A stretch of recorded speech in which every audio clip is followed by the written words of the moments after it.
இதை செக் பண்ணி பாருங்க. நீங்க மீனம், கடகம், விருட்சகம் நீர் ராசிகளா இருந்தீங்கன்னா உங்க வீட்டு பக்கத்துல ஏதாவது ஒரு நீர்நிலைகள் கண்டிப்பா இருக்கும்.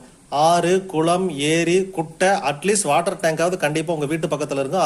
அதன் அடிப்படையில தான் உங்க வீடு உங்களுக்கு அமையும். மேசம், சிம்மம், தனுசு எல்லாம் ஃபயர் நெருப்பு ராசிகள். உங்க வீட்டுக்கு பக்கத்துல ஹோட்டல் இருக்கும், வெல்டிங் ஒர்க் ஷாப் இருக்கும், இல்லைன்னா நகை பட்டறை கூட இருக்கும்.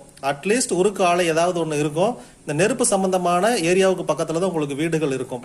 இந்த நிலம் இவங்களுக்கு எப்படி குறிக்கும் அப்படின்னா, ஒரு காலி இடம் கண்டிப்பா இருக்கும். இந்த காலி இடத்தை தாண்டி தான் உங்க வீட்டுக்கோ ஆபீஸ்க்கோ போற மாதிரி இருக்கும். நீங்க அட்ரஸ் சொல்லும்போது கூட நேரா வந்து லெஃப்ட் எடுத்தீங்கன்னா ஒரு காலி இடம் இருக்கும், அதுக்கு பக்கத்து பில்டிங் தான் நம்ம பில்டிங். அப்படின்னா தான் நீங்க அட்ரஸ் சொல்ற மாதிரி இருக்கும்.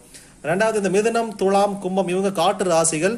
காற்று சம்பந்தப்பட்ட அட்லீஸ்ட் ஒரு காத்தடிக்கிற பஞ்சர் கிடையாது உங்க வீட்டு பக்கத்துல இருக்கும்.